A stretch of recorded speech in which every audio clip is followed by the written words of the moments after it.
Mangwanani Malelepo Vukenjani Kekwasvanave Africa. Welcome to Africa Good Morning, the news and current affairs show bringing you everything you need to know happening on the African continent and beyond. You are joined by Ashwin Berry.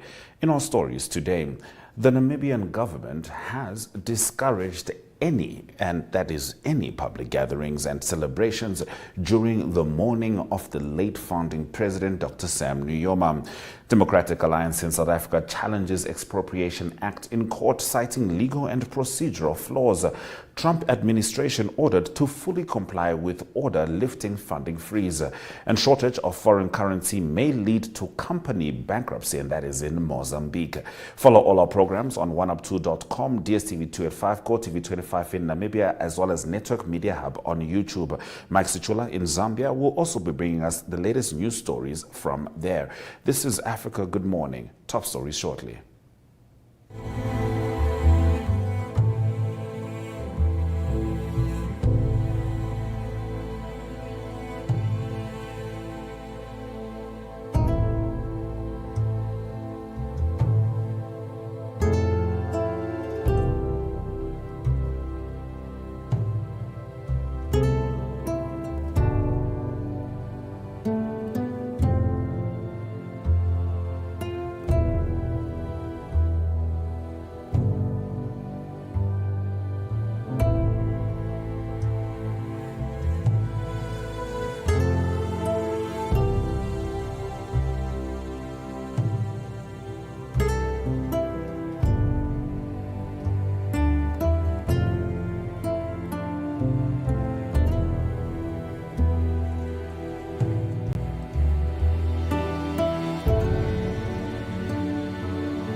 The Namibian government has discouraged any public gatherings and celebrations during the mourning of the late founding president, Dr. Sam Nujoma.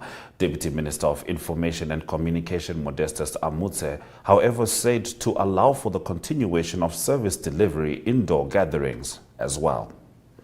And in the same breath, the NTV Awards, scheduled for Wednesday, the 12th of February, have been postponed. Out of respect for Dr. Samuel Shafishuna Nujoma, Namibia's founding father, founding president, who passed on February 8, 2025, the NTV Awards have been rescheduled from February 12th to a date after the state funeral. This change honors his legacy and allows us to mourn with the Namibian nation. Our deepest condolences to the Nujoma family and all Namibians. Thank you for your understanding as we reflect on his life. We move over to our next story in South Africa. The Democratic Alliance remains firm in its opposition to the recently signed Expropriation Act and has filed papers challenging it, arguing that it is substantively and procedurally unconstitutional. On 23 January, Cyril Ramaphosa, President of South Africa, signed the controversial expropriation bill into law. The bill allows for the expropriation of land with no compensation if it's in the interest of the public or for a public purpose. Although the National Assembly adopted the bill in 2020, the DA, Freedom Front Plus, FF Plus, and some civil society groups opposed it. DA Federal Chairperson Helen Zille announced on Monday afternoon that the party filed papers electronically with the High Court on Sunday. Zille said the presidency signed the act into law despite the advice of Public Works and Infrastructure Dean McPherson, who provided Ramaphosa with a legal opinion that there were issues with the bill that rendered it unconstitutional. The DA has asked the court for an order that will nullify the Expropriation Act in its current form, Zille said.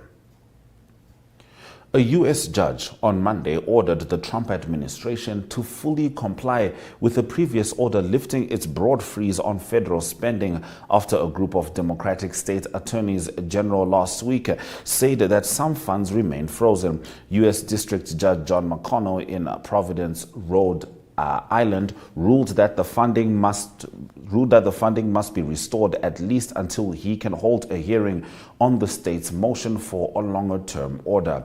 Now, the Trump administration had told states that it believed the order did not apply to certain environmental and infrastructure spending and that some payments were delayed for operational and administrative reasons. The White House did not immediately respond to a request for comment.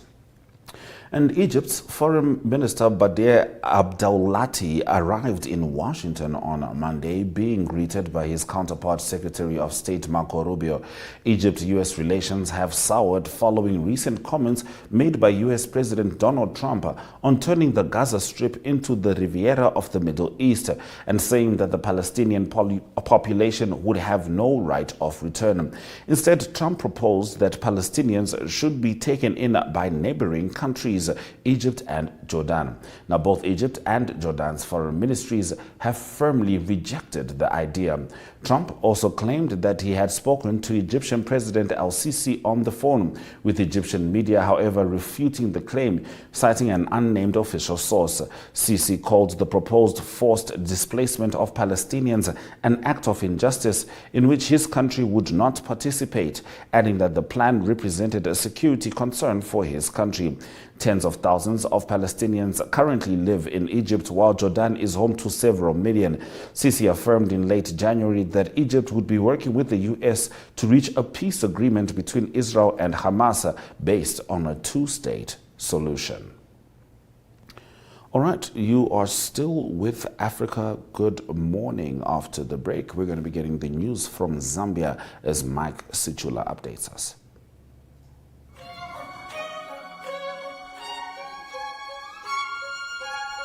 Welcome to Namibia, where adventure meets tranquility. With Enjoy, you have access to a wide range of accommodations to suit every traveler's taste and budget. Experience the finest dining and hospitality Namibia has to offer. Booking your dream accommodation is just a few clicks away with Enjoy. Join thousands of happy travelers who have trusted Enjoy for their Namibian getaway. Your gateway to unforgettable Namibian adventures.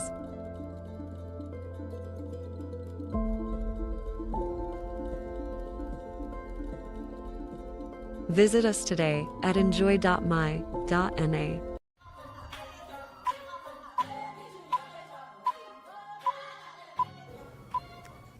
Now, in Zambia, along with other African leaders, President Hakainde Hichilema has expressed sadness over the passing of Namibia's first president, Sam Nujoma. Now, in another story, President Hakainde Hichilema has called for peaceful resolutions to the conflict in the Eastern Democratic Republic of Congo. Also, following rumors that she had fled the nation, Tarsila Lungu, the daughter of former President Edgar Lungu, has returned to Zambia. Here is Mike Sichula with the Zambia update. Africa, good morning to our dear viewers. This is Mike Sichula from Lusaka, Zambia.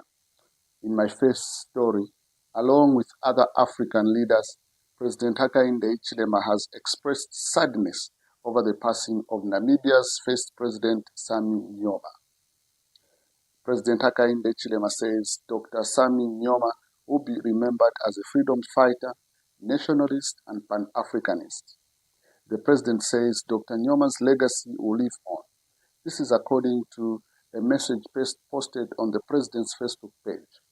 Dr. Nyoma led the long fight for independence from South Africa in 1990 after helping found Namibia's liberation movement known as the South West People's Organization, SWAPO, in the 1960s. Moving on in my second story, President Hakainde Hichilema has called for peaceful resolutions to the conflict in the Eastern Democratic Republic of Congo. President Hichilema, who was part of the SADC East African Community meeting in Tanzania, has also called for an immediate ceasefire that has resulted in the tragic loss of lives and displacement of hundreds of thousands of innocent citizens in the Eastern Democratic Republic of Congo. He says the only viable path forward for all parties involved is meaningful, sustained, solution-oriented dialogue. President Hakainde Hichilema also said Zambia firmly believes that lasting peace is not fought on the battlefield but at the negotiation table. Lastly, in one of my last stories, following rumors that she had fled the nation, Tasila Lungu, the daughter of former President Edgar Lungu, has returned to Zambia. Tasila Lungu, who is Chawama Member of Parliament, is wanted by authorities to explain how she acquired some properties to her name. She arrived in the country yesterday via the Kenneth Kaunda International Airport with her son. She had traveled to the United States where her mother resides for maternity leave. Last year, the Drug Enforcement Commission issued a red alert against her as she was one of their most wanted persons, something which she expressed disappointment over, considering that her lawyers in Zambia had kept authorities informed about her absence in the country. She is due to appear before the Drug Enforcement Commission today at 11 hours. This is Mike Sichula reporting from Lusaka, Zambia. Africa, good morning to our dear viewers. Many thanks to Mike Sichula for bringing us the news stories from Zambia. You're still with Africa Good Morning. Let's have a look at the weather predictions for Southern Africa.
In Namibia, former member of SWAPO and current leader of the Independent Patriots for Change, Dr. Panduleni Itula, shared his remarks with regards to the passing of Dr. Sam Nujoma. It into consideration, then when I stood initially as an independent presidential candidate, you have not seen a single pointing finger from His Excellency, our departed beloved president, at all to say Itula or anything. And when we formed the IPC as well, you did not hear any condemnation whatsoever. And that is a signal from the founding father that he embraced the right of all citizens to political activities. And that's extremely significant. To make sure that we may have differences, but we are living in the same country. To make sure that that harmony continues, that peace continues. And this is incredibly significant to understand that after 35 years of founding our republic, led by him, a person who sacrificed not only his youth, he left this country when he was 33, he also sacrificed his own family, leaving a wife with children, not knowing when he's going to come back, when he was told by Bose Akutako, go back, go and don't come back without having independence. He remained true to that. As he crisscrossed Africa, crisscrossed the world, being a military commander, being a diplomat, being balancing the East and the West, making sure that Namibia is first. It's an incredible ability to have that leadership. Here we've got someone who laid a very strong foundation of democracy in our country, and we as Namibians, from all political persuasions, have got a duty in honor for our founding father to maintain peace in this country, to maintain that harmony of political differences, and yet remain brothers and sisters. And that is the legacy that we will say. Being able to actually say, my time is. I remember in 2008, I came from the UK and I went to visit him, and we spent 3 hours sitting and talking to each other. And I said to him, Comrade President, why did you relinquish power and sit down? He said, oh no, we are all designed for a certain period. My period is over. It's time for others to take over. And we went to go and eat dried meat and pap. He said, you know, this pap and this meat is what our people were brought up.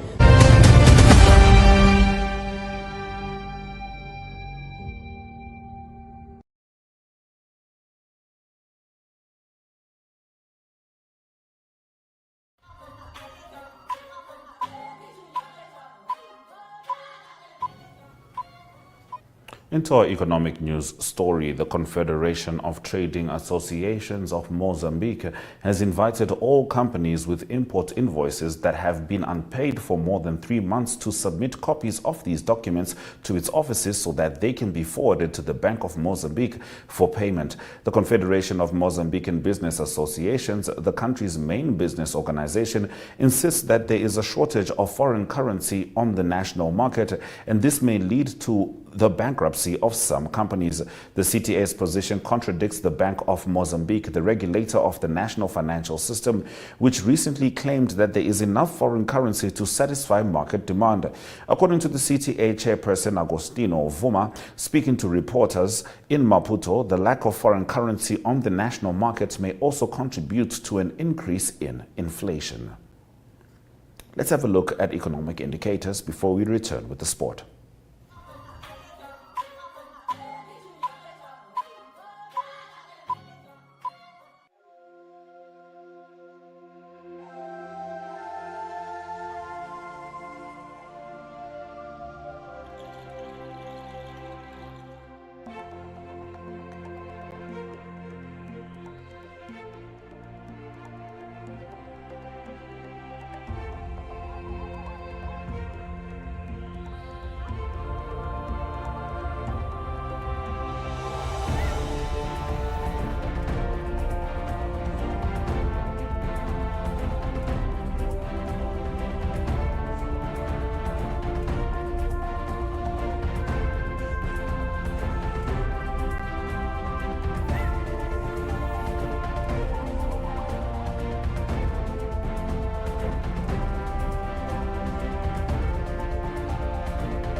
Good day everyone, time for international sports news, and starting off with tennis news first is from the men's ATP, and it was two tournaments that was played on the men's ATP. It was firstly the Rotterdam Open that was played, and it was Carlos Alcaraz.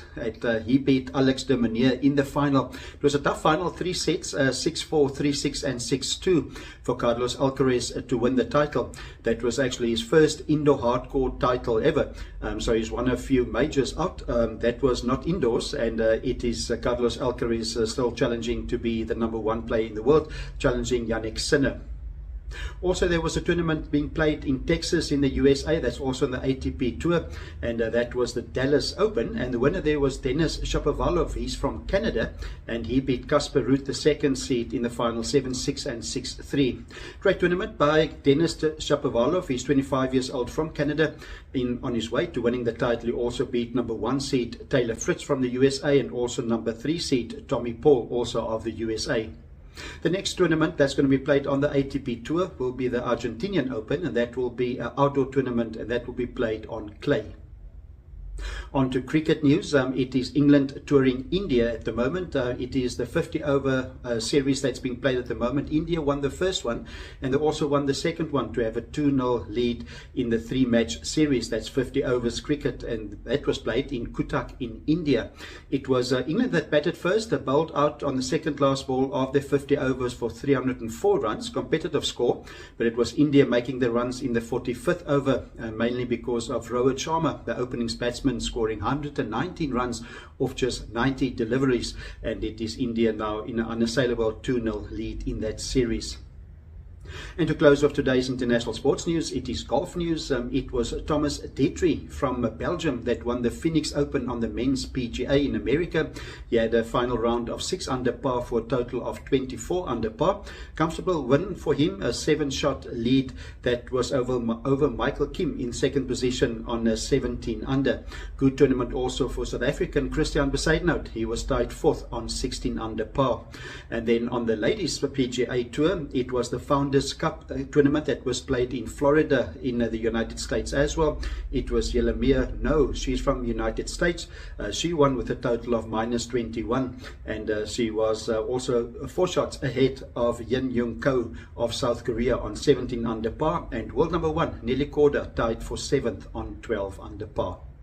That's international sports news for today. Hope you have a great sport day. We talk international sport again tomorrow. Goodbye. Welcome to Namibia, where adventure meets tranquility. With Enjoy, you have access to a wide range of accommodations to suit every traveler's taste and budget. Experience the finest dining and hospitality Namibia has to offer.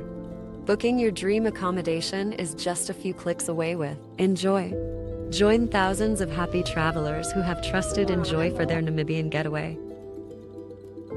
Your gateway to unforgettable Namibian adventures.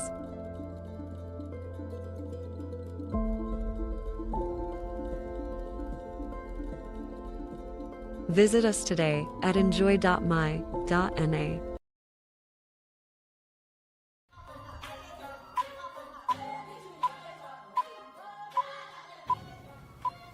Thank you for staying with Africa Good Morning throughout the broadcast. These are the highlights from the show. The Namibian government has discouraged any public gatherings and celebrations during the mourning of the late founding president, Dr. Sam Nujoma. The NTV Awards have been postponed from Wednesday, 12th February to a date after the state funeral.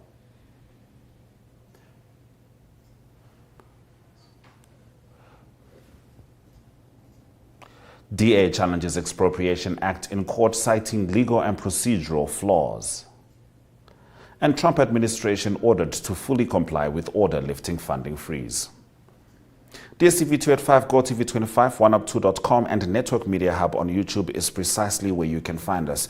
From me, Ashwin Berry, and the Africa Good Morning team, Sweraj Zakanaka.